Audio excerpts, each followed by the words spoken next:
আন্দোলন করে সুবিধা নেবে, কিন্তু সেই সুবিধা ভোগীরা এই আন্দোলনকে বিক্রি করে সুবিধা দিচ্ছে, ধান্দাবাজি করে বেড়াচ্ছে। আমরা বলবো হাসিনা যেমন পালিয়েছে, আপনারা যদি আপনাদের ভুলটা শুনবেন, আপনাদেরকে একদিন জনগণ বিচারে কাজ করে দাঁড় করবে।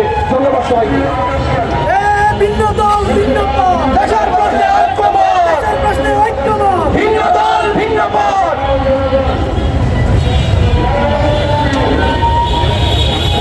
যারা জুলাইয়ের বিপক্ষে ছিল এবং এখনো প্রকাশ্যে জুলাইয়ের বিপক্ষে না ভোটের বিপক্ষে অবস্থান করছে, এই জাতীয় পার্টিকে এখনো নিষিদ্ধ করা হয়নি এবং তাদের বিচার করা হয়নি। তাদেরকে নির্বাচনে অংশগ্রহণ করতে দিয়ে এই ইন্টারিম সরকার আমাদের মতো জুলাই যোদ্ধাদের সাথে তামাশা করছে। আমরা অনতি বিলম্বে আজকে জুলাই মঞ্চের সুরক্ষা সমাবেশ থেকে বলতে চাই, এই জাতীয় পার্টিকে নির্বাচনে অংশগ্রহণ করতে দেওয়া হবে না, হবে না, হবে না। যদি তাদের নির্বাচনে অংশগ্রহণ করতে দেওয়া হয়, আমরা জুলাই যোদ্ধারা আবারও রাজপথে নামবো, আবারও রক্ত ঝরাবো, আবারও আমাদের জীবন দিব ইনশাআল্লাহ। আমরা দেখছি সেই আওয়ামী ফ্যাসিবাদের সময়ের মতো এখনো একটি দল অপর কোন দলের বিরুদ্ধে প্রোপাগান্ডা চালাচ্ছে, জুলাইকে বিক্রি করে ভোট বাজি করছে, ভোট চাচ্ছে। কিন্তু জুলাইয়ের যে আহত সহযোদ্ধারা রয়েছে, শহীদ শরীফুদ্দিন হাদির হত্যার বিচার কিন্তু কোনো দল চাচ্ছে না। কোন দল এখনো পর্যন্ত আমি দেখি নাই শহীদ শরীফুদ্দিন হাদির হত্যার বিচারে রাজপথে কোনো আন্দোলনের ডাক দিয়েছে বা সমাবেশ করেছে। তারা তাকে নিয়ে ভোট চাচ্ছে, ভোটবাজি করতেছে, ভোটের রাজনীতি করতেছে, কিন্তু তাদের প্রাপ্য সম্মানটুকু তাকে আমরা দিতে পারি নাই। শহীদ শরীফুদ্দিন হাদি আমাদের জুলাইয়ের অন্যতম সহযোদ্ধা ছিল। সে কি চেয়েছিল? সে চেয়েছিল তাকে যদি হত্যা করা হয় তার বিচারটুকু যেন আমরা এই বাংলাদেশে নিশ্চিত করতে পারি। কিন্তু আমরা এতটাই হতভাগা জানি, আমরা এতটাই হতভাগা এই দেশের জনগণ, আমরা এখনো পর্যন্ত এই শহীদ শরীফুদ্দিন হাদি আমাদের জুলাইয়ের অন্যতম যোদ্ধা হাদি হত্যার বিচার কিন্তু 39 দিন পার হয়ে গেল আমরা করতে পারি নাই। এটি আমাদের জন্য লজ্জার এবং দুঃখের।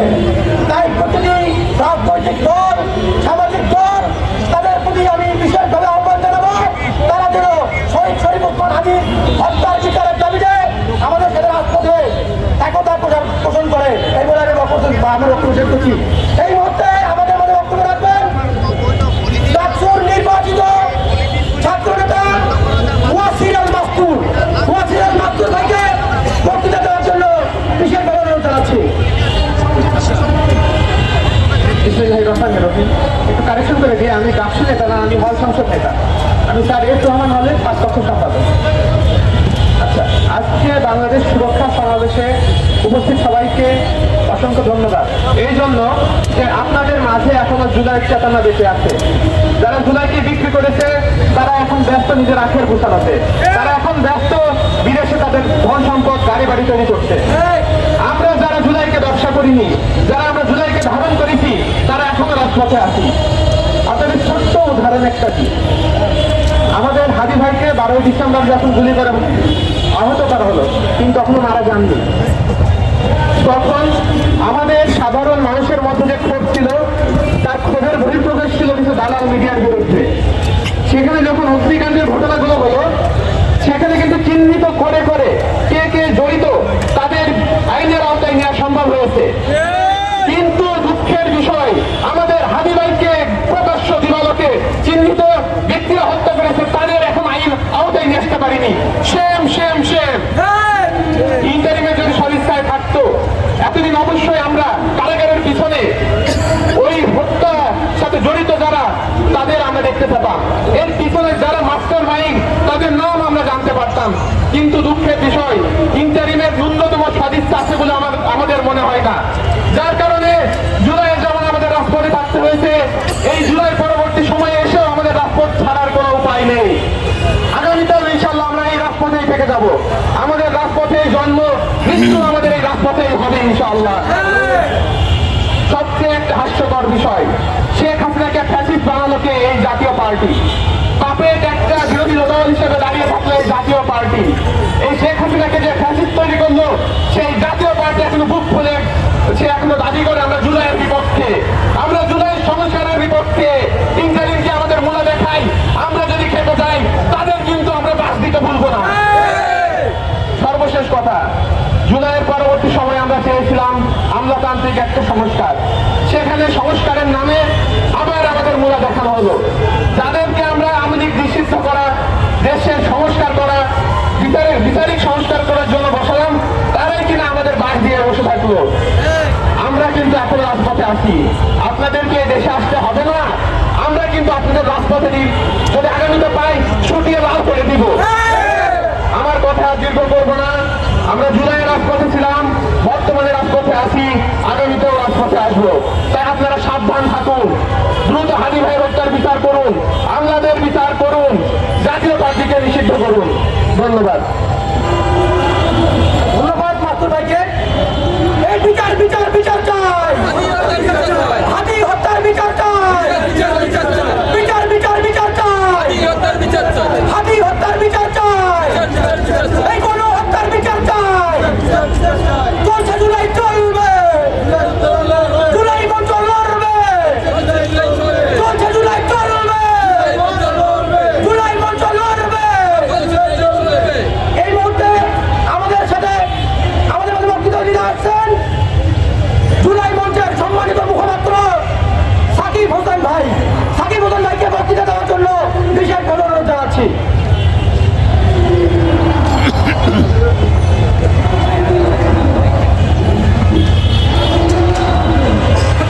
বিসমিল্লাহির রহমানির রহিম। উপস্থিত সাংবাদিক বৃন্দ এবং জুলাই মঞ্চের সকল প্রতিনিধিবৃন্দকে আজকে এই বাংলাদেশ সুরক্ষা সমাবেশে স্বাগত জানাচ্ছি। আমাদের জুলাই অভ্যুত্থান হয়ে গেছে 1 বছর, 1.5 বছর হয়ে গেছে।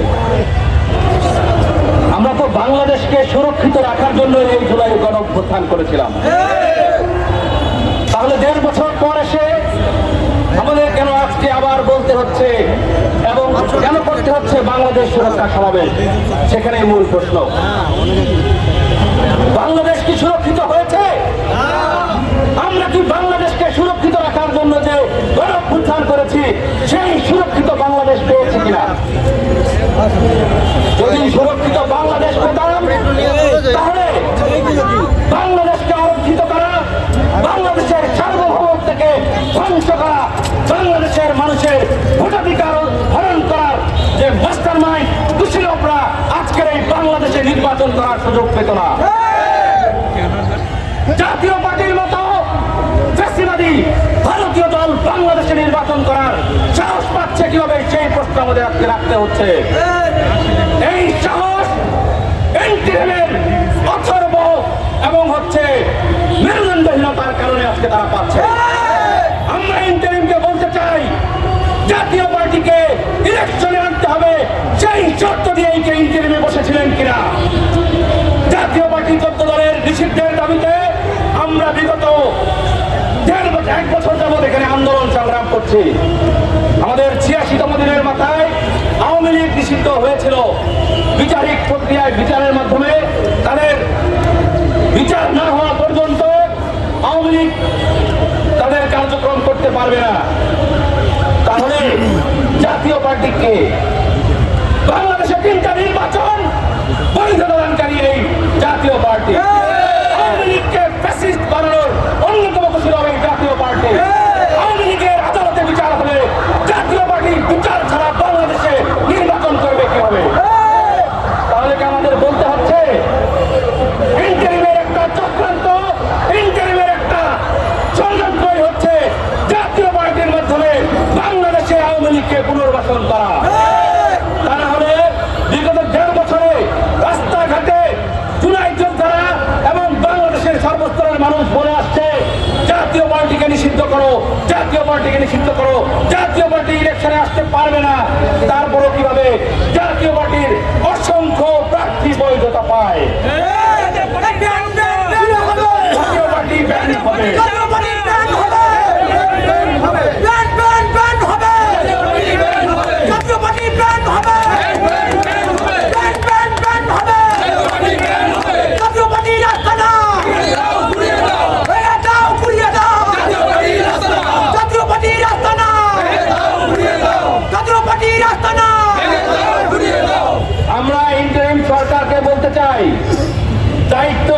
হাতে দিয়েছিলাম, দায়িত্ব পালন করতে পারেননি, উল্টো দায়িত্ব দেওয়ার খেসারত আমাদেরকে ভোগ করতে হচ্ছে। স্পষ্ট ঘোষণা করতে চাই, জাতীয় পার্টি যারা মনোনয়ন বৈধ হয়েছে প্রত্যেকের মনোনয়ন বাতিল করতে হবে। যদি এই মনোনয়ন বাতিল না করে তাদেরকে 12 তারিখের ইলেকশনে ভোট দেওয়ার এবং প্রার্থিতা করার সুযোগ দেওয়া হয়, এই বাংলাদেশে ইন্টারিমের অধীনে আমরা কোনো নির্বাচন হতে দেব না। আমাদের লাশের উপর দিয়ে এই নির্বাচনে ইন্টারিমকে পরিচালনা করতে হবে, আমাদের লাশের উপর দিয়েই করতে হবে। এটা কোনো হুঁশিয়ারি নয়। জুলাই মঞ্চ বাংলাদেশে জুলাইয়ের যে প্রকৃত চেতনা বাংলাদেশে, আমরা জুলাই বিক্রি করতে আসি নাই, জুলাইকে ধান্দাবাজির আস্তানা বানাতে আসি নাই, জুলাইকে কারো ভবিষ্যৎ গড়ার জন্য জুলাই মঞ্চ প্রতিষ্ঠা করা হয়নি। বাংলাদেশের 1400 মানুষ যেই লক্ষ্যে জীবন দিয়েছে সেই লক্ষ্য বাস্তবায়নের জন্যই জুলাই মঞ্চ এখানে প্রতিষ্ঠিত হয়েছে। চলছে জুলাই চলবে, বিপ্লবীরা লড়বে, বিপ্লবীরা লড়বে, জুলাই মঞ্চ লড়বে, চলছে জুলাই চলবে। জাতীয় পার্টি এই মুহূর্তে সবচেয়ে বড় কনসার্ন এই কারণে যে বিগত সময়গুলোতে আমরা দেখেছি জাতীয় পার্টি ভারতীয় আদেশ ছাড়া, ভারতের কথা ছাড়া, ভারতের অনুমতি ছাড়া বাংলাদেশে তাদের রাজনীতি তারা করতে পারে না। এটা আমরা দেখেছি, এটা প্রমাণিত হয়েছে। জাতীয় পার্টিকে ইলেকশনে আসার সুযোগ দিলে সেই ভারতীয় আধিপত্যবাদের ভিতরে আবারও বাংলাদেশ ঢুকে যাবে, আবারও শহীদ ওসমান হাদির মতো আরো অসংখ্য জুলাই যোদ্ধারা আছে, জুলাইয়ের বীরদেরকে নিহত হতে হবে, শহীদ হতে হবে। আমরা বলতে চাই জাতীয় পার্টিকে নিষিদ্ধ না করার ফলাফল আজকে শহীদ ওসমান হাদিকে হত্যা করা।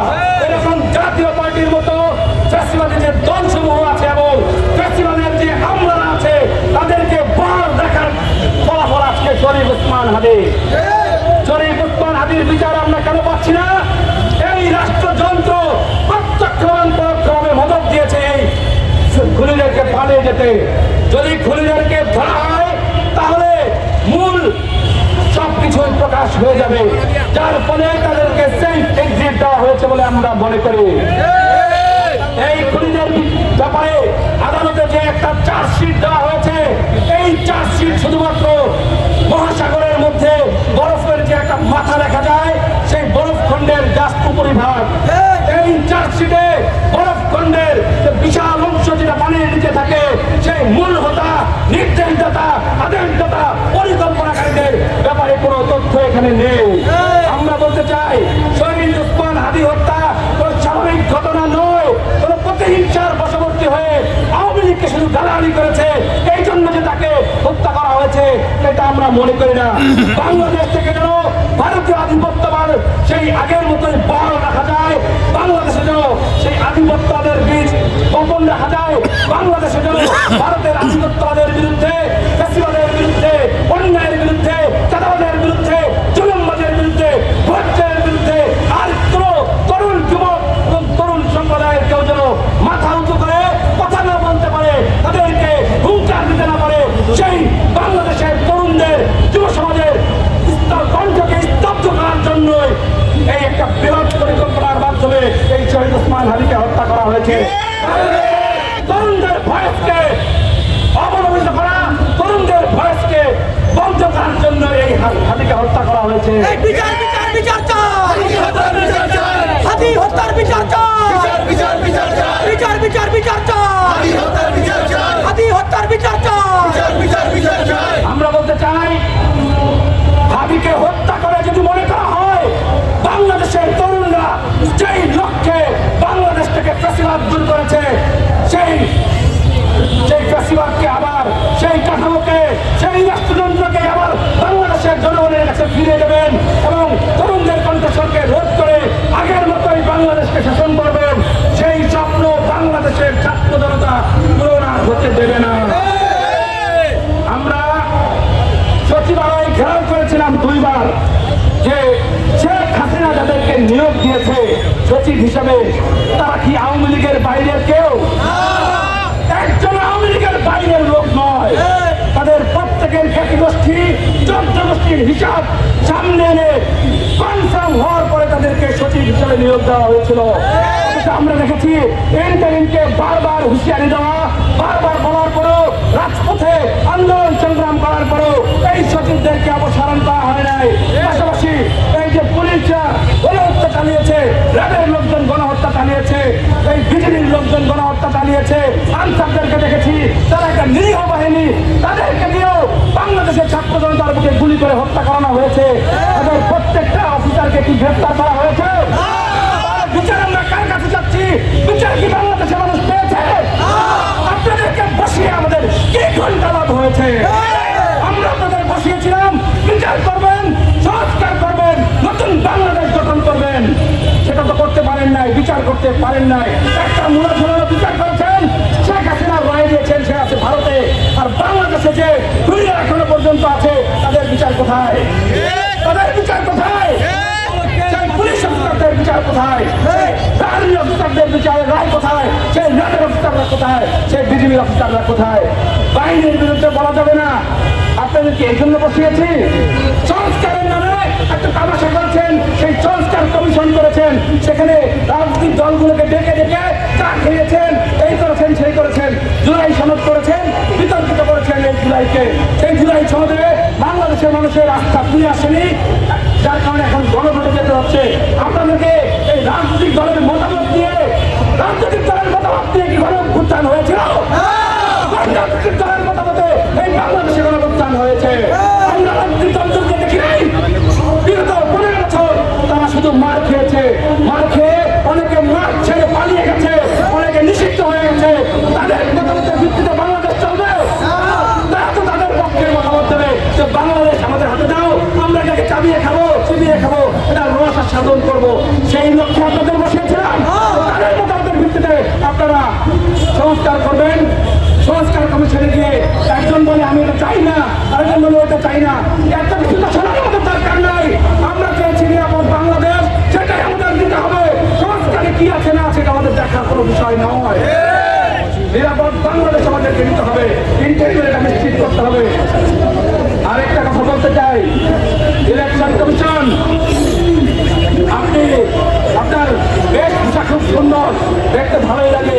কমিশনে যারা আছেন আমরা জেনেছি আপনারা ভদ্রলোক, কিন্তু ভদ্রতার মুখোশে বাংলাদেশের মানুষের সাথে যে প্রতারণার চক্রান্ত আপনারা করছেন, যে নির্লক্ষ্য নির্বাচন করার চেষ্টা করছেন, এই নির্লক্ষ্য নির্বাচন বাংলাদেশের জনগণ সেই নির্বাচন কমিশনের ভবনের ইট খুলে এনে জবাব দেবে ইনশাআল্লাহ।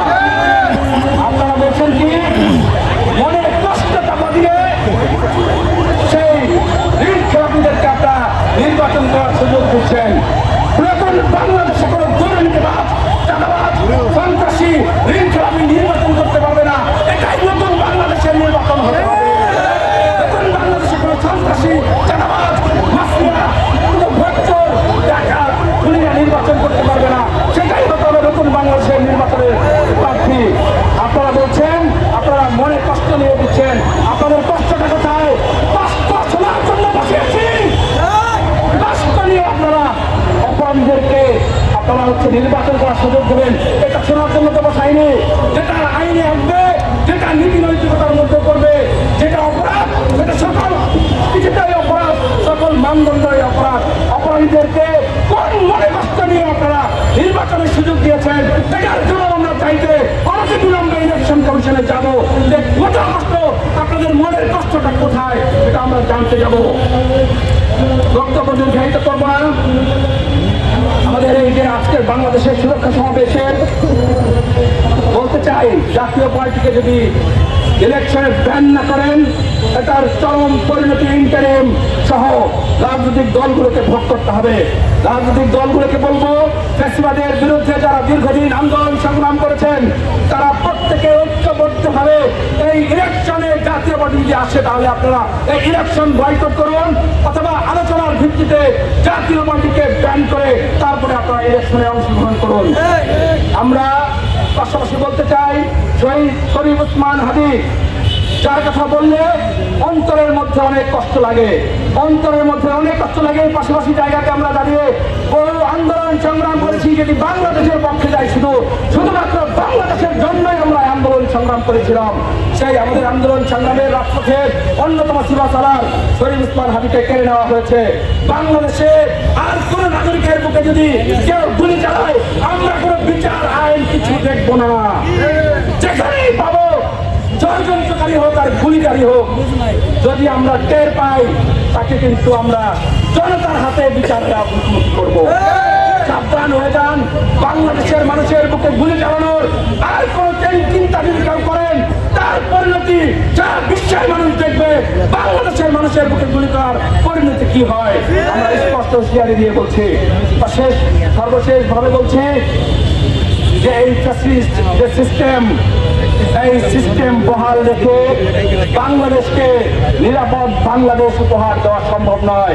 এই ফ্যাসিবাদী কাঠামোতে যে সকল পুলিশ, র্যাব, বিজিবি অফিসাররা বাংলাদেশের নাগরিকদের বুকে গুলি করেছে এবং যে সকল আমলারা শেখ হাসিনাকে ফ্যাসিস্ট হয়ে উঠতে সহযোগিতা করেছে, শেখ হাসিনার 3টা অবৈধ নির্বাচনকে সেই সাংবিধানিক প্রক্রিয়ায় বৈধতা দিয়েছে, তাদের প্রত্যেককে চিহ্নিত করে নির্বাচনের আগেই বিচারের মুখোমুখি করতে হবে এবং আগামী নির্বাচনে তাদের কোন কার্যক্রমে কোথাও তাদের রাজপথে যেন দেখা না যায়। আমরা যদি কোন খুনিকে নির্বাচনকালীন দায়িত্বে দেখি, বিচার তৎক্ষণাৎ হবে ইনশাআল্লাহ। সকলকে ধন্যবাদ জানিয়ে আজকে আমার বক্তব্য শেষ করছি। আল্লাহ হাফেজ।